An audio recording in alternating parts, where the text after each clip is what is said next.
Hi friends, இன்னைக்கு வீடியோவில் Hilda Nelson அப்படின்ற இந்த உலகத்திலே முதல் முறையாக கண்டுபிடிக்கப்பட்ட அரெஸ்டான ஒரு ஃபீமேல் சீரியல் கில்லரை பற்றி தான் நம்ம பார்க்க போகிறோம். ஜென்ரலாகவே வந்துட்டு ஒரு சீரியல் கில்லர் அப்படின்னு சொன்னால் அது வந்துட்டு ஒரு மென்னாக தான் இருக்கும் அப்படின்னு சொல்லிட்டு தான் நம்ம எல்லாருமே யோசிப்போம். பட் இன்றைக்கி பார்க்க போகிறது ஒரு ஃபீமேல் சீரியல் கில்லர். இவங்க எந்த அளவுக்கு சிக் அப்படின்னா ஸ்வீடனில் போயிட்டு இன்றைக்கி கூட அவங்களோட பேரை சொன்னால் அந்த இம்பேக்டை நம்மளால் ஃபீல் பண்ண முடியும். அவங்க கடைசி காலத்தில் வந்துட்டு ஒரு ஜெயிலில் தான் இருந்தாங்க, ஒரு செல்லில் இருந்தாங்க. அந்த செல் வந்துட்டு ஹாண்டட்னு கூட சில பேர்லாம் சொல்கிறாங்க. ஸோ அந்த அளவுக்கு ரொம்பவே ஒரு சிக்கான ஒரு பர்சன் தான் இந்த ஹில்டா நில்சன். ஸோ இவங்க என்னென்னலாம் பண்ணாங்க அப்படிங்கிற விஷயத்தை தான் இன்றைக்கி நம்ம வீடியோவில் பார்க்க போகிறோம். So without any further delay வீடியோக்குள்ளே போகலாம்.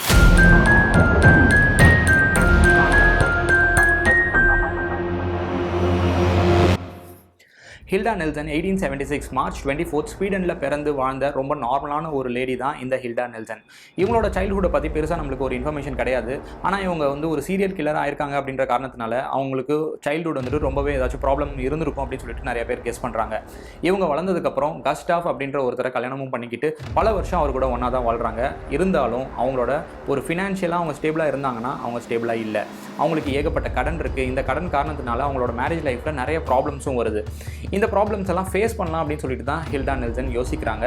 பட் வேறு யாராவது ஒருத்தராக இருந்தால் ஒரு வெல்தியான ஒருத்தர் கூட அவங்க ஓடி போய் கல்யாணமும் பண்ணிக்கிட்டு நல்லா ஹாப்பியான வாழ்க்கை வாழ்ந்துருக்கலாம். பட் ஹில்டா நில்சன் அந்த ப்ராப்ளத்தை ஃபேஸ் பண்ணணும்னு யோசிக்கிறாங்க. தன்னுடைய ஹஸ்பண்ட் வந்துட்டு பிஸ்னஸில் கொஞ்சம் டைம் பிஸியாக இருக்கிறாரு. இவங்களோட டே டைமில் இவங்க ஏதாச்சும் ஜாப் போகலான்னு யோசிச்சு சூஸ் பண்ண ஜாப் தான் நேனி ஜாப், அதாவது சைல்ட் கேர் ஜாப். ஸ்வீடனில் 1800s வந்துட்டு சிங்கிள் மாம் தன்னுடைய குழந்தைய கொண்டு வந்து ஒரு சைல்ட் கேரில் விடுறது வந்துட்டு ரொம்ப காமனாக நடக்கக்கூடிய ஒரு ப்ராக்டிஸாக இருந்துச்சு. அப்படி ஹில்டா நில்சன் தாங்கிட்ட வரக்கூடிய குழந்தைங்களை இனிஷியலாக வந்துட்டு ரொம்ப டெடிக்கேட்டடாக அந்த குழந்தைய நல்லா பார்த்துக்கணும், ஹெல்த்தியாக வச்சுக்கணும், சேஃபாக வச்சுக்கணும் அப்படின்னு சொல்லிட்டு தான் யோசிக்கிறாங்க. அப்படி நல்லாவும் பார்த்துக்கிறாங்க. பட் இது எல்லாமே கொஞ்ச காலத்துக்கு தான். ஹில்டா இந்த நேனி ஜாபை சூஸ் பண்ணதுக்கு பின்னாடி ரொம்ப ஒரு முக்கியமான ஒரு மேஜரான ஒரு ரீசன் இருக்குது. 1800s ஸ்வீடனில் வெட்டிங்க்கு முன்னாடியோ பின்னாடியோ ஒரு விமன் வந்துட்டு வேற ஒருத்தர் கூட ஒரு ஃபிசிக்கல் ரிலேஷன்ஷிப் வச்சிருக்கிறது வந்து மிகப்பெரிய ஒரு கிரைமாக கன்சிடர் பண்ணப்பட்டுச்சு. அப்படி ஐடென்டிஃபை பண்ணிட்டாங்க அப்படின்னா அந்த விமனை வந்துட்டு அந்த கம்யூனிட்டிலேருந்து வெளியே துரத்திடுவாங்க. அவங்களுக்கு எந்த ஒரு ஃபெசிலிட்டியுமே கிடைக்காது. அவங்க கடைசி வரைக்குமே ரொம்ப ஒரு புவராக இருந்து பாவர்ட்டியில் இருந்து அப்படியே வந்து அவங்க இறந்து போயிடுவாங்க. இந்த ப்ராப்ளமை வந்துட்டு ஹில்டா வந்து ஐடென்டிஃபை பண்ணாங்க. அதுக்கான சொல்யூஷனும் கொடுக்கணும்னு சொல்லிட்டு டிசைட் பண்ணாங்க. அதனால தான் அந்த நேனி ஜாப் அவங்க சூஸ் பண்ணாங்க. பட் ஹில்டாவோட பிளானில் மிகப்பெரிய ஒரு ட்விஸ்ட்டும் நடக்குது. அது என்ன அப்படின்னா, இந்த மாதிரி ப்ராப்ளம் உள்ள ஒரு சிங்கிள் மதர்ஸ் வந்து தன்னுடைய குழந்தை ஹில்டா கிட்ட விட வரப்போ ஹில்டா கிட்ட ரெக்வஸ்ட் பண்ணக்கூடிய ஒரு சர்வீஸ் என்ன அப்படின்னா baby farmers.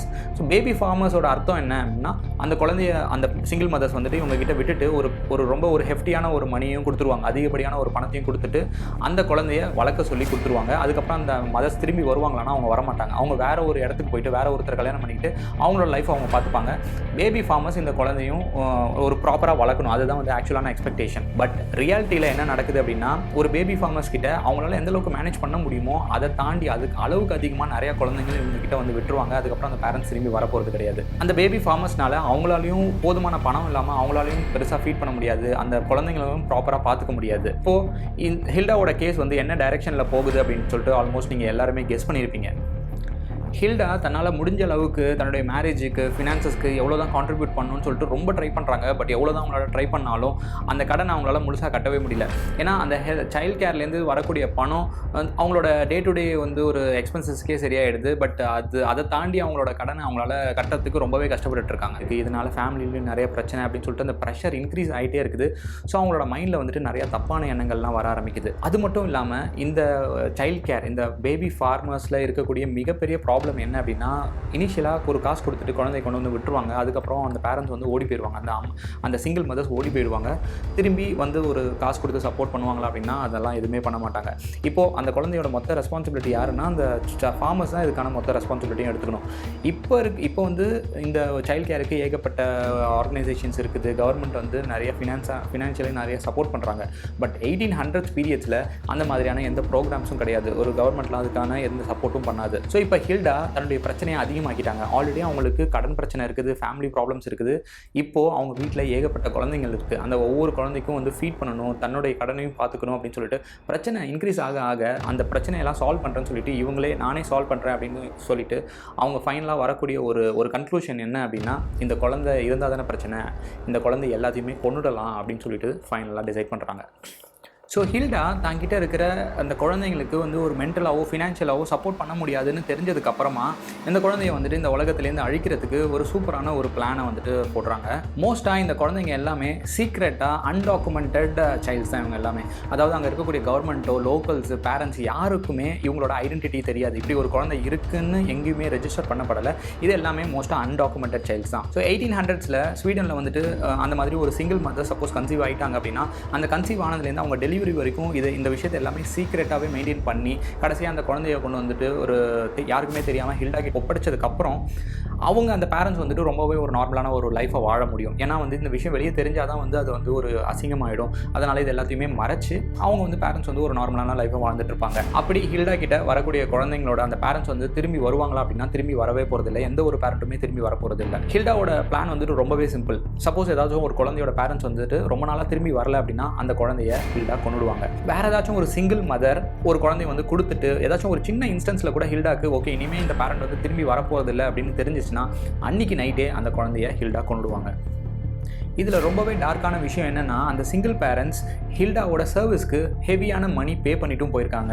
So once Hilda கிட்ட இந்த குழந்தைலாம் வந்ததுக்கப்புறம் ஹில்டா அந்த குழந்தைங்களை சாவடிக்கிறதுக்கான ப்ரொசீஜரை வந்துட்டு ஸ்டார்ட் பண்ணிடுவாங்க. ஸோ பேசிக்காக அந்த குழந்தையை கொண்டு போயிட்டு ஒரு வாஷ் பேசினில் விட்டுட்டு டேப்பை ஓப்பன் பண்ணிவிட்டு அந்த இடத்துலேருந்து ஹில்டா வெளியே போயிடுவாங்க. ஜென்ரலாக இந்த குழந்தைங்க எல்லாமே பிறந்து ஒரு சில நாட்களோ இல்லை ஒரு சில வாரங்கள் தான் ஆயிருக்கும். அதனால் அந்த தண்ணியிலேருந்து தலையை வெளியே வச்சிருக்கணும் அப்படிங்கிற ஒரு நாலேஜோ இல்லை ஒரு ஸ்ட்ரென்த்தோ அந்த குழந்தைங்களுக்கு இருக்காது. அது மட்டும் இல்லாமல் அந்த குழந்தைய சீக்கிரமாக மூழ்கடிக்கணும் அப்படிங்கிறதுக்காக ஒரு ஹெவியான ஆப்ஜெக்டை அந்த குழந்தை மேலே பிளேஸ் பண்ணிட்டு தான் ஹில்டா அந்த ரூமை விட்டே வெளியே போவாங்க. பல மணி நேரம் கழிச்சு அந்த குழந்தைங்கலாம் இறந்ததுக்கு அப்புறமா ஹில்டா அந்த ரூமுக்கு வந்துட்டு அந்த டெட் பாடிஸ் எல்லாம் கலெக்ட் பண்ணிட்டு அந்த இடத்துலேருந்து வெளியே போயிடுவாங்க. இப்போது ஹில்டா வந்துட்டு ரொம்ப பெரிய டெசிஷன் எடுக்கணும். அதாவது அந்த குழந்தைங்களை புதைக்கிறதா இல்லைனா வந்துட்டு எரிக்கிறது தான் வந்து ஹில்டாக்கு ரொம்ப ஈஸியான ஒரு ப்ராசஸ். அதனால் நெக்ஸ்ட்டு ஒரு சில மணி நேரம் அந்த குழந்தைங்களோட டெட் பாடிஸை வீட்டுக்கு பின்னாடி இருக்கக்கூடிய ஒரு இடத்துல எரிய விட்டுருவாங்க. இப்போது நிறைய கொஷின்ஸ் நம்மளுக்கு ரைஸ் ஆகும். அதாவது அந்த குழந்தை எரிஞ்சதுக்கு அந்த குழந்தைங்களோட டெட் பாடிஸ் எரிஞ்சதுக்கு அப்புறமா அந்த போன்ஸ்லாம் ரிமைன்ஸ்லாம் இருக்கும். அதெல்லாம் ஹில்டா என்ன பண்ணாங்க அப்படிங்கிற ஒரு கொஸ்டின். இதெல்லாம் எரிஞ்சிட்டு இருக்கிறப்போ அந்த ஸ்மோக்லாம் வரப்போ பக்கத்தில் இருக்கக்கூடிய மக்கள் யாருமே அதை பார்க்கலையா, பார்த்துட்டு வந்துட்டு கொஸ்டின்லாம் கேட்கலையா அப்படிங்கிற ஒரு விஷயம் இருக்குது.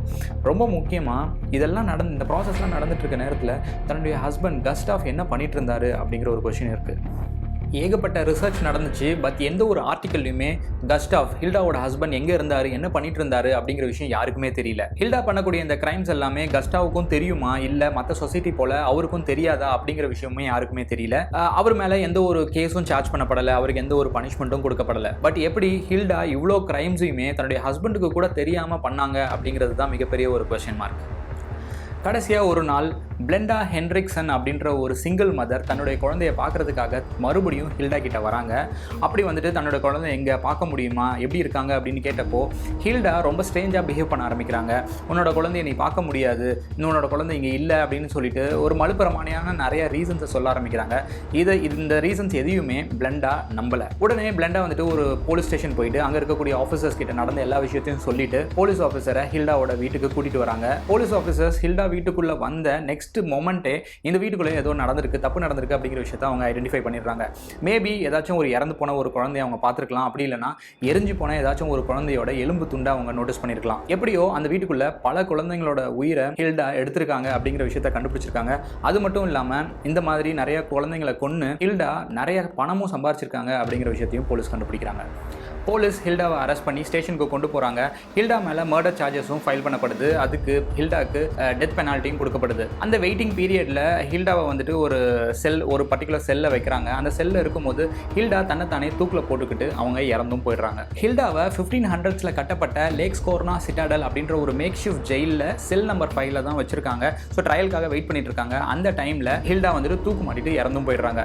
ஹில்டாக்கு தெரியும் தான் பண்ண கிரைம்ஸுக்கெலாம் ஒரு ஃபைனல் ஒரு பனிஷ்மெண்ட்டாக டெத்தாக தான் இருக்கும் அப்படின்னு சொல்லிட்டு இன்னொருத்தர் தன்னை தூக்கில் போட்டு அவங்க இறக்குறதை விட தானே தன்னோட உயிரை விட்டுடலாம் அப்படின்னு சொல்லிட்டு செல் நம்பர் 5 அவங்க தூக்கு போட்டு இறந்தும் போயிடுறாங்க. ஆஃபீஸர் சொல்ற விஷயம் என்னன்னா ஹில்டா பிடிபடுறதுக்கு முன்னாடி மொத்தம் 17 குழந்தைங்களை சாகடிச்சிருக்கலாம் அப்படின்னு சொல்லிட்டு போலீஸ் சொல்றாங்க.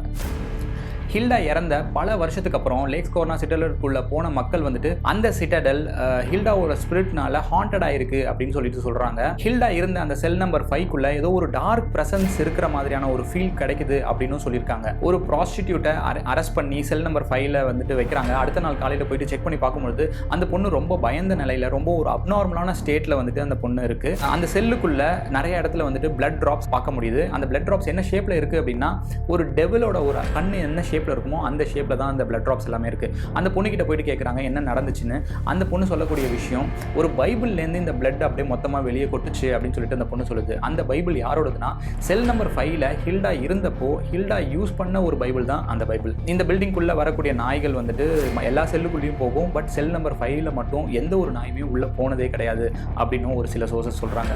இதுதான் ஸ்வீடிஷ் பீப்புள் மேல ஹில்டா நெல்சனோட கேஸ் கிரியேட் பண்ண ஒரு மிகப்பெரிய ஒரு இம்பாக்ட். இன்னைக்கு டேட் வரைக்குமே அங்கே இருக்கக்கூடிய மக்களுக்கு ஹில்டா நெல்சன் அப்படின்ற ஒரு பேரை சொன்னாலே ஒரு மிகப்பெரிய ஒரு பயம் வரும். ஸோ ஸ்வீடிஷ் ஹிஸ்ட்ரியிலேயே ஒரு மிகப்பெரிய ஒரு கொடூரமான ஒரு கேஸ் என்னவா இருக்கும்னா அது இந்த ஹில்டா நெல்சன் கேஸ் தான். ஸோ ஃப்ரெண்ட்ஸ், அவ்வளோதான் இன்னைக்கு வீடியோ. இந்த வீடியோ பிடிச்சிருக்கும்னு நினைக்கிறேன். வீடியோ பிடிச்சிருந்துச்சுன்னா ஒரு லைக் போட்டு சப்போர்ட் பண்ணுங்க. மறக்காம சேனலை சப்ஸ்கிரைப் பண்ணுங்க.